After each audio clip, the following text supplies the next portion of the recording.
आज का व्लॉग कुछ खास है क्योंकि इसमें है ज़रा सी मज़ेदार किस्म की कुकिंग, ख़ास किस्म का मीठा और एंड में बहुत ही प्यारी सी टी पार्टी। तो चलें स्टार्ट करें व्लॉग।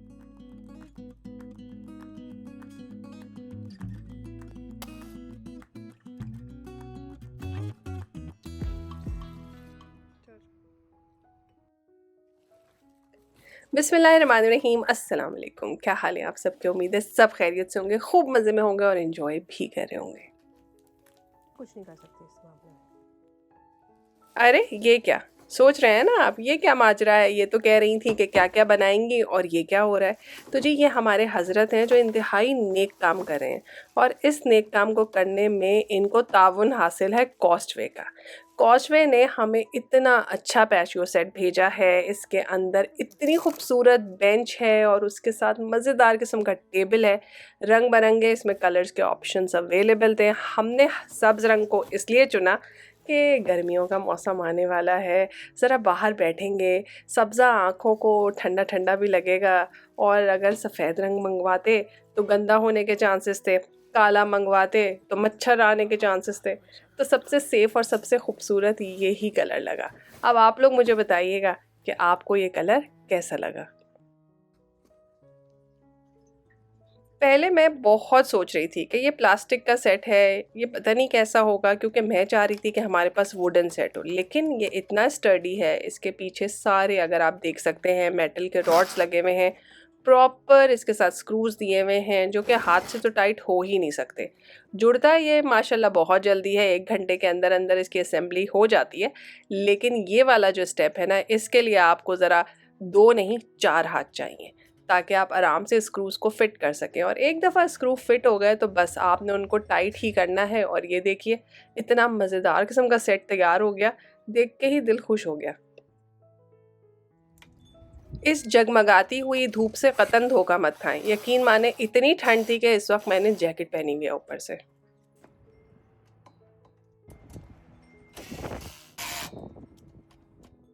एक दफ़ा आपका बेंचेस का सेट असेंबल हो जाए तो समझे सारा का सारा काम हो ही गया, अब उसके ऊपर बैठना ही बाकी है।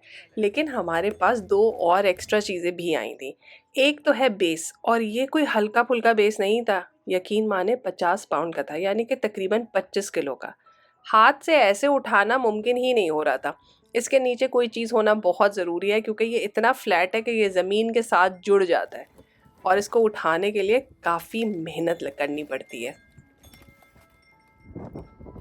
मैंने तो हत्तुल इम्का कोशिश की कि मुझसे उठ जाए, भाई मुझसे तो ये ज़मीन से नहीं उठा। लेकिन एक दफ़ा आपके हाथ में इसका हैंडल आ गया तो बस काम तमाम हुआ। इसके नीचे हमने एक मैट रख दिया ताकि आइंदा इसको उठाने में हमें कोई दुश्वारी ना हो। ये एक प्रॉपर बेस है और इसके ऊपर लगती है एक मज़ेदार किस्म की छतरी। अब ये आम छतरी नहीं है, ये बड़ी सारी छतरी है। और सबसे अच्छी बात ये है जिसके लिए मैं बहुत बहुत एक्साइटेड थी कि ये छतरी जलती बुझती भी है। दिखाऊंगी आगे आपको। ये तो उम्मीद है कुछ कुछ आइडिया आपको हो रहा होगा कि बेस को टेबल के नीचे होना चाहिए। टेबल के अंदर ऑलरेडी एक सुराख मौजूद है, इसके अंदर आपने छतरी का डंडा लगा के इसे नीचे से फिक्स कर लेना है। लेकिन बाद में हमने इंस्ट्रक्शंस पढ़ी तो उस पर लिखा था कि भाई पहले छतरी को आप डंडे के ऊपर फिक्स करें और उसके बाद वो डंडा आप बेस के साथ अटैच करें। जिस चीज़ के लिए मैं बहुत एक्साइटेड थी वो था ये सोलर पैनल। फिर पाकिस्तान में लोग अपनी अपनी बिजली बना रहे हैं ना, बस वही सोलर पैनल हमारी मुट्ठी के साइज़ का है। करना कुछ नहीं है, छतरी के टॉप पे इसको अटैच कर देना है। उससे होगा ये कि ये सारा दिन मज़ेदार किस्म की धूप को अपने अंदर जमा करेगा और रात को ये छतरी जला करेगी। है ना मज़े का आइडिया? बस ये अब ऐसे ही रहेगा। छतरी माशाल्लाह मेरी तवक्को से बहुत ज़्यादा बड़ी थी और यकीन माने बहुत अच्छी थी। इसका मटेरियल बहुत अच्छा है, ये आपको धूप से भी बचाएगा, बारिश से भी बचाएगा, काफ़ी मज़बूत है। और इसके बारे में ना मैं पहले सोच रही थी कि मैं रेड कलर की छतरी ऑर्डर करती, लेकिन अच्छा हुआ, ये कलर भी बहुत खूबसूरत लग रहा था और ग्रीन के साथ तो मेरा ख्याल है बेज का एक ख़ास ही कॉम्बिनेशन होता है। क्या ख्याल है? सही कॉम्बिनेशन है ना ये? नाइस, माशाल्लाह। अब अगर आप में से भी कोई अपने फ्रंट यार्ड को या बैक यार्ड को अपग्रेड करने के बारे में सोच रहा है तो कॉस्टवे पे आप बहुत आराम से इसको ऑर्डर कर सकते हैं। डिस्क्रिप्शन बॉक्स में चेक कर लीजिएगा, डिस्काउंट मिलेगा आपको इस पे अगर आपको ये चीज़ चाहिए तो। मोहम्मद हुसैन की एक्साइटमेंट क्या मुझे आपको बताने की ज़रूरत ही नहीं है, शक्ल से ही अंदाज़ा हो जाएगा कि किस कदर खुशियाँ थीं और इतने एक्साइटेड थे। कह रहे थे कि यहाँ पे मैं टी पार्टी करूँगा, मैं अपने फ्रेंड्स को बुलाऊँगा, यहाँ पे बैठ के हम खेलेंगे। मैंने कहा ठीक है, जो मर्ज़ी करना आप। और सबसे अच्छी बात तो उन्हें ये छतरी को खोलने और बंद करने का मैकेनिज़्म लगा कि कितना सिंपल है कि एक बच्चा भी बहुत आराम से हैंडल कर सकता है। और इसको बंद करके बहुत टाइट और अच्छे मज़बूत बेल्ट से आप इसे सिक्योर भी कर सकते हैं। तो अल्हम्दुलिल्लाह बताइएगा ज़रूर कि आपको हमारा ये सेट कैसा लगा। और यहाँ पे हम एक लंबा वाला गमला लेकर आए थे क्योंकि कुछ दिन पहले लाइब्रेरी का चक्कर लगा तो वहाँ पे फ्री सीड्स मिल रहे थे और उनके ऊपर लिखा हुआ था कि ये बहुत ही हाई क्वालिटी के सीड्स हैं। लास्ट ईयर जो बहुत अच्छे पौधे उगे थे उन्हीं के सीड्स जो हैं वो डिस्ट्रीब्यूट किए जा रहे हैं, तो होपफुली इनका फेलियर नहीं होगा।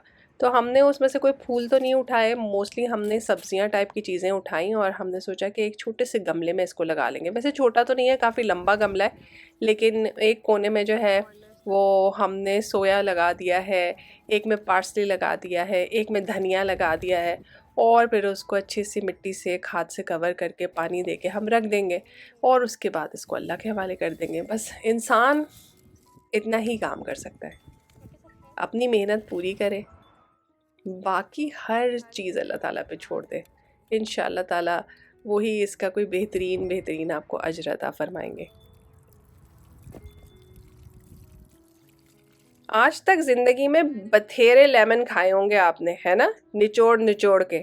कभी उबाला है? अगर नहीं उबाला तो बस फिर आज एक लीमू को अच्छी तरह से उबाल लीजिए क्योंकि हम इस लेमन का बनाने लगे हैं बड़ा मज़ेदार किस्म का इटालियन लेमन पोलेंटा केक। अब आप कहेंगे ये क्या भला है भाई? पोलेंटा जो है ना कॉर्न मील को कहा जाता है, देसी ज़बान में अगर मैं कहूँ तो मकई के आटे की एक बड़ी बहन है। अब ये बहुत सारे फॉर्म्स में होती है, कोई बहुत मोटी मोटी होती है, कोई बहुत बारीक पिसी हुई होती है। तो अगर बहुत मोटा वाला कॉर्न मील है आपके पास तो इसको पीस भी सकते हैं आप, ठीक है। और साथ में इसमें जाते हैं बादाम। तो बेसिकली इसमें कोई मैदा नहीं जाता।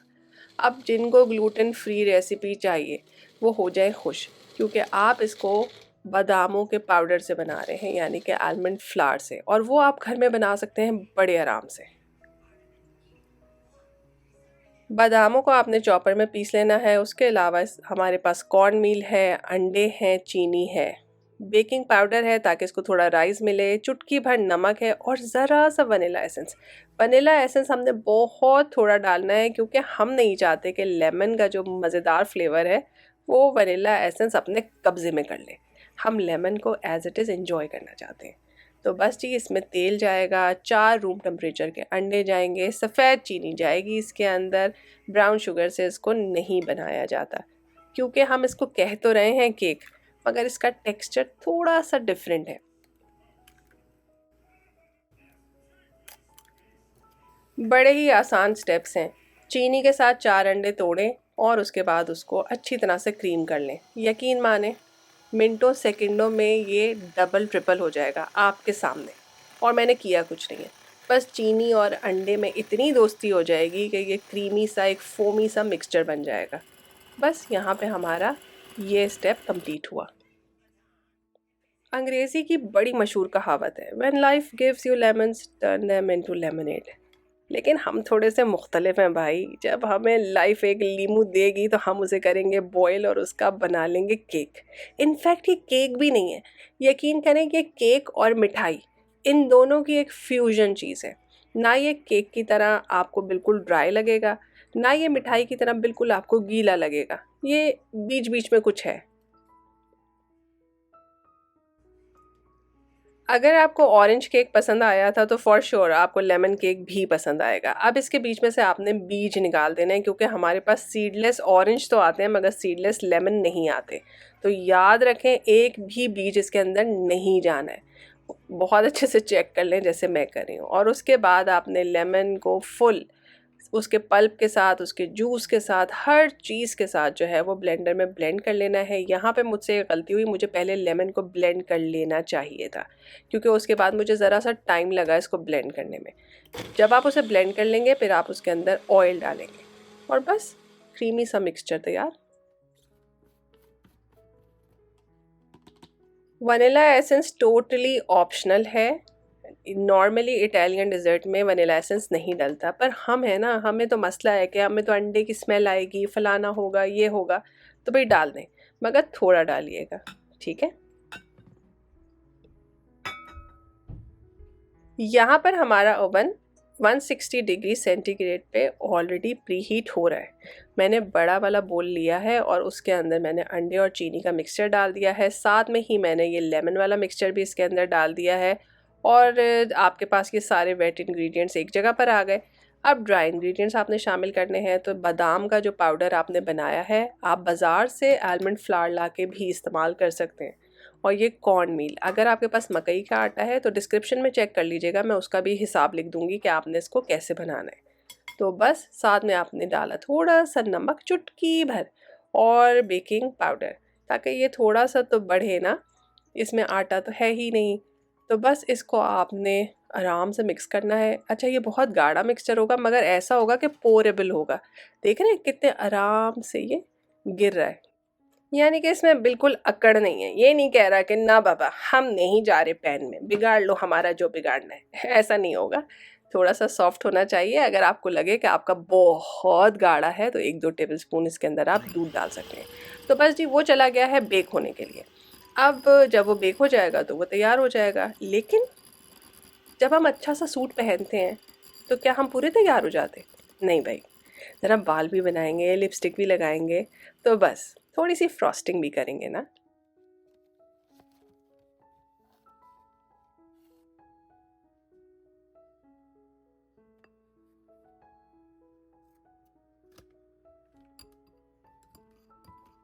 35 से 40 मिनट लगेंगे उसको बेक होने में। यहाँ पे मैंने क्रीम चीज़, मक्खन और उसके अंदर मैंने थोड़ी थोड़ी सी करके आइसिंग शुगर डाली है।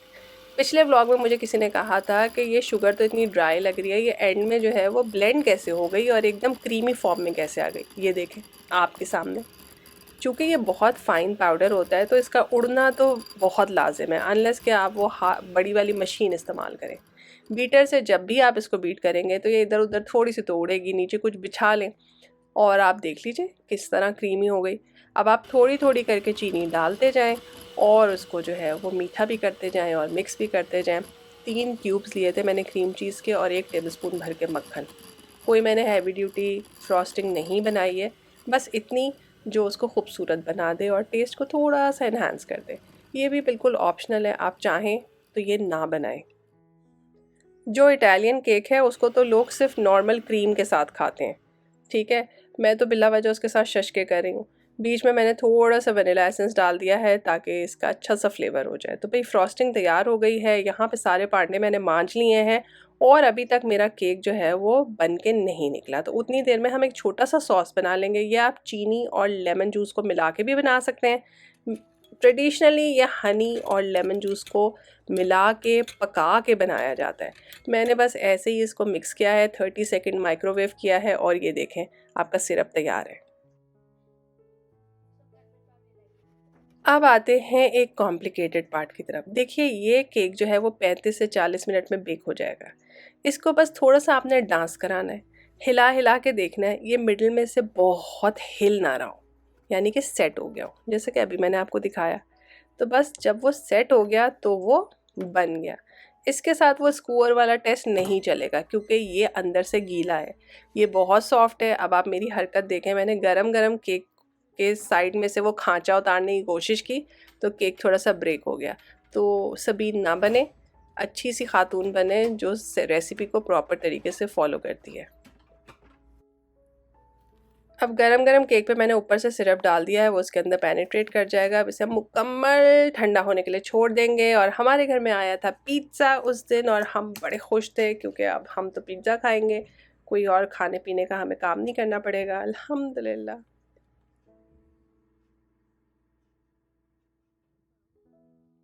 सोलर पावर को लेके हम इतने एक्साइटेड थे कि रात में मैं स्पेशली बाहर निकली कि देखते हैं धूप में से कितनी सोलर पावर इसने जनरेट की है। तो बस आप देख सकते हैं अंदर बत्तियां जगमगा रही हैं। तो हमने जब इसको खोला तो इतना मज़ा आया, क्योंकि इस पूरी छतरी के अंदर छोटे छोटे प्यारे से बल्ब लगे हुए हैं जो इस तरह खूबसूरत तरीके से जगमग जगमग जगर मगर करके टिमटिमा रहे थे। बड़ा मेरा दिल खुश हुआ, बहुत ही मुझे पसंद आया। माशाल्लाह माशाल्लाह, रात को तो मुझे लगता है कि इसको 4 चांद लग गए। अब आपने मुझे कमेंट में ज़रूर बताना है कि आपको ये कैसी लगी।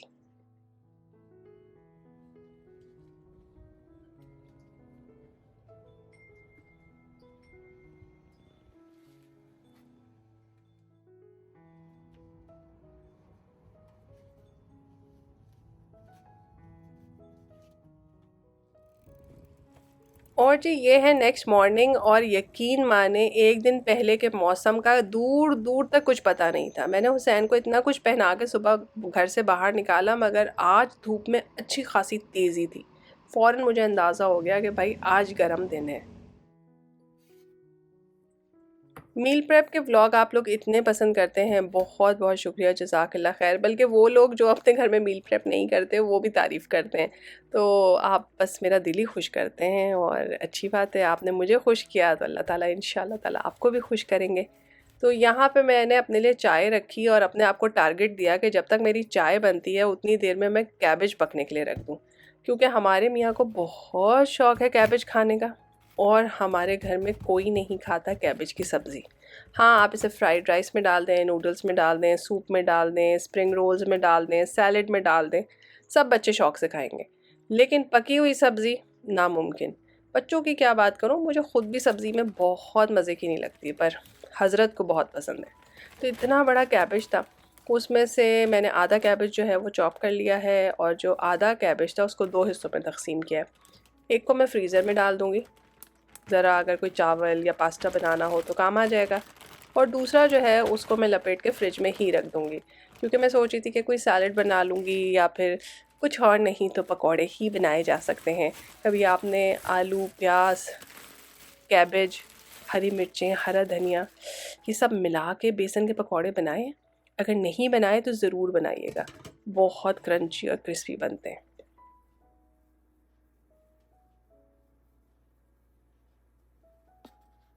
और जी इस मासूम से जग के बारे में सवाल आ रहे थे कि आपका जग बहुत अच्छा है। मैं तो हैरान हो गई, इस बेचारे को मैंने शायद 10 सालों में 10 दफ़ा रिटायर किया है, पर हर दफ़ा मैं पलट कर इस तक चली जाती हूँ क्योंकि इसका साइज़ बहुत अच्छा है। तो ये मामूली सा जग है, पानी डालने या पीने का जग है, लेकिन मैंने उसको ऑयल के लिए इस्तेमाल किया है। अब यहाँ पे थोड़ी सी सौंफ है, ज़ीरा है, कलौंजी है, राई दाना है और थोड़ा सा मेथी दाना है। उसको कड़कड़ा लें, कड़ी पत्ता है तो वो भी डाल दीजिए। एक प्याज को आपने यहाँ पे थोड़ा सा गुलाबी कर देना है। मेरे पास फ्राइड अनियन है, मैंने वो डाल दिया है, साथ में जिंजर गार्लिक पेस्ट डाल दिया है। तो ये मसाला तैयार हो गया है, और ये बड़ा ही एंग्री मसाला होगा। ये इस कदर फड़फड़ाए और फटफटाएगा कि आप इसके अंदर प्लीज़ थोड़ा सा पानी ज़रूर डाल दें।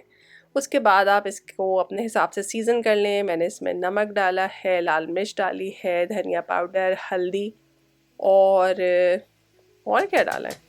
नहीं, बस और कुछ नहीं डाला। ठीक है जी, नमक, मिर्च, हल्दी, धनिया पाउडर, बस इतना ही डाला है। और इसको थोड़ा सा चटपटा बनाएंगे, उसके लिए हमारे पास एक और कार्रवाई है जो हम अभी करेंगे। तो पहले मसाले को आपने अच्छी तरह से भून लेना है, और बड़ी जल्दी भून जाएगा। अच्छा, इसमें तो जो भुजिया बनती है ना उसके अंदर तो टमाटर भी नहीं डालता, लेकिन मुझे ऐसा लगता है कि गोभी की आपस में ही नहीं बनती। आप इसे पका लें, इसे गला लें, वो एक स्ट्रैंड जो है वो दूसरे के साथ मिक्स ही नहीं होता, उसकी दोस्ती ही नहीं होती, तो उसके बीच में कुछ ना कुछ तो होना चाहिए।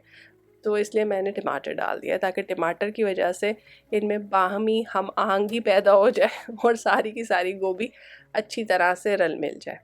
तो आई होप आपको समझ आ गया होगा कि मैंने क्या कहा है। तो बस यहाँ पे आपने इसको अच्छी तरह से मिक्स करना है, और इसको इसके हाल पे छोड़ देना है। हल्की आंच पे रख दीजिए, गोभी अपना पानी छोड़ेगी, टमाटर अपना पानी छोड़ेगा, और फिर ये खुद ही पक जाएगी।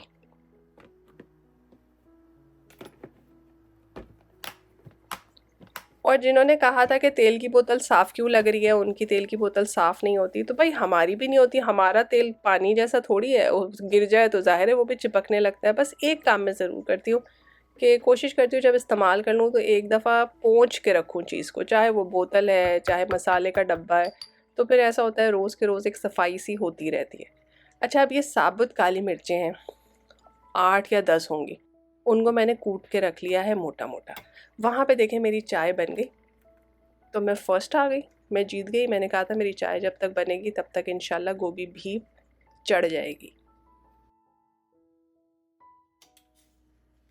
और जी नाश्ता करने के बाद अब मैं आ गई हूँ दोबारा किचन में, और यहाँ पे मैंने पानी लिया है गरम, और उसके अंदर ज़ीरा, तेज़पात और क्या डाला है, आप इसमें बड़ी इलायची, छोटी इलायची, सिनेमन स्टिक, कुछ भी डाल सकते हैं। बहुत सारे खड़े मसाले डाल सकते हैं, जैसे बिरयानी के चावल बॉईल करते हैं, बस आपने ऐसे ही चावल बॉईल करने हैं। चावल मैंने आधा घंटा पहले भिगो के रखे हुए थे।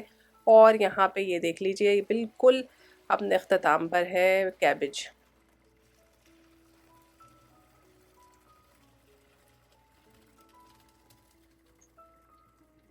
चावलों का पानी निथाड़ लें, उसके अंदर लेमन को देख के परेशान ना हो। मेरे पास था तो मैंने सोचा कि सिरके के बजाय लेमन डाल दूँ, उससे चावल खिले खिले भी बनते हैं और थोड़े रंगत में भी ज़रा उजले से लगते हैं।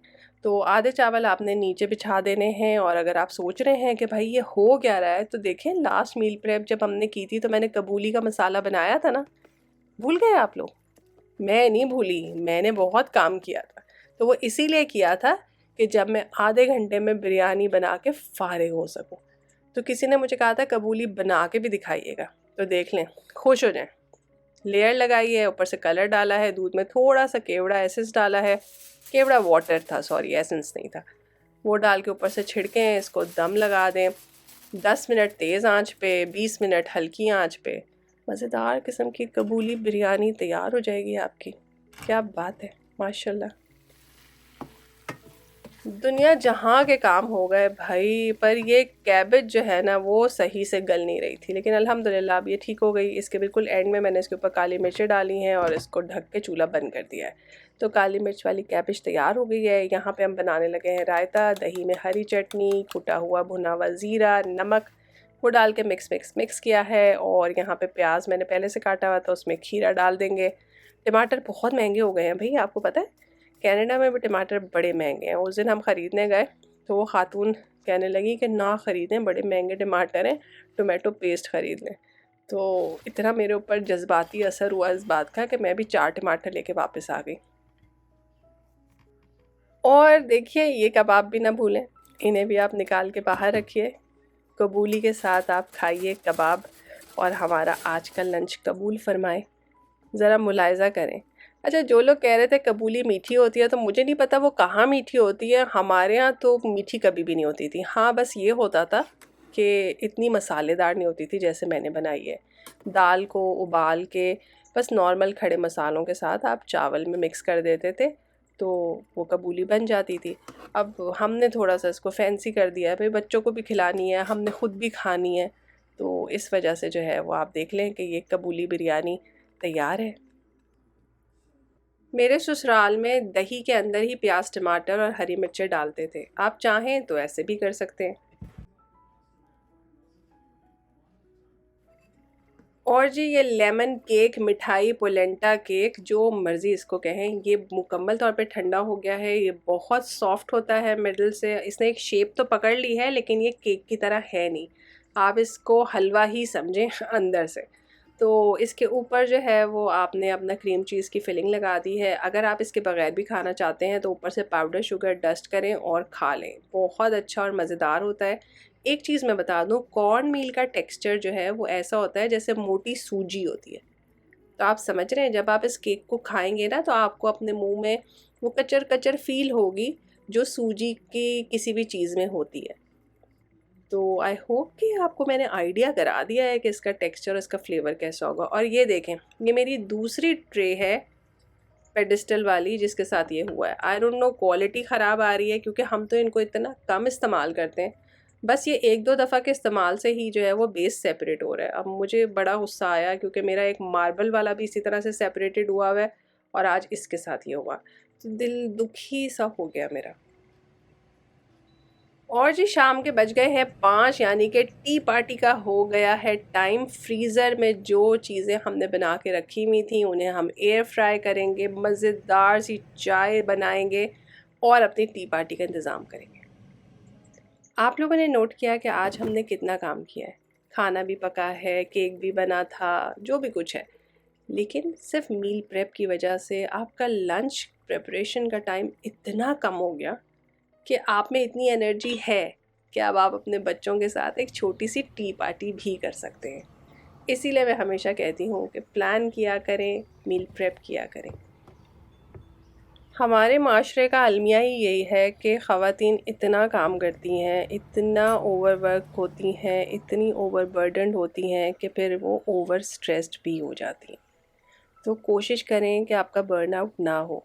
आपके बच्चे हमेशा बच्चे नहीं रहेंगे, आपका ख़ानदान हमेशा आपके साथ नहीं रहेगा, ये दोस्तें हमेशा नहीं रहेंगी, ये माँ बाप हमेशा नहीं रहेंगे। तो बस उनके लिए भी टाइम निकालें। और जब तक आप फ्रेश नहीं होंगी, 100% नहीं होंगी, आप किसी के साथ अच्छे से बात भी नहीं कर पाएंगी।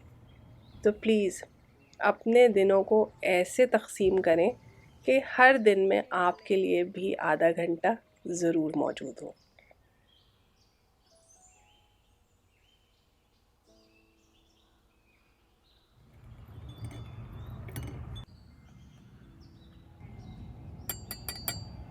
तो प्यारी दोस्तों, जो कुछ पकाएं, जो कुछ ख़रीदें, जो कुछ बनाएं, अल्लाह ताला उसमें खैर और बरकत दे, बहुत आफ़ियत और आसानी दे आपको। उसको इस्तेमाल करना, खाना पीना नसीब फरमाए। जो पहने आप वो आप पे खूब जचे, यानी कि आप उसे बहुत खुशदिली से, बहुत अच्छे से इस्तेमाल कर सकें। उसमें बहुत खैर हो, उसमें बहुत बरकत हो। अल्लाह ताला आपका और मेरा देने वाला हाथ बनाए, हर आफत बला से हमें महफूज रखे और हमारे वक्त में हमारी हर चीज़ में बरकत अता फरमाए।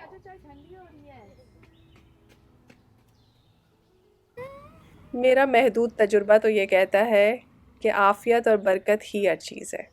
बस अल्लाह ताला सेहत के साथ आपको अपनी अता की हुई तमाम चीज़ें इस्तेमाल करने की तौफ़ीक अता फ़रमाए। खुश रहें, दूसरों को भी खुश रखने की कोशिश करें, आसानियाँ बाँटा करें।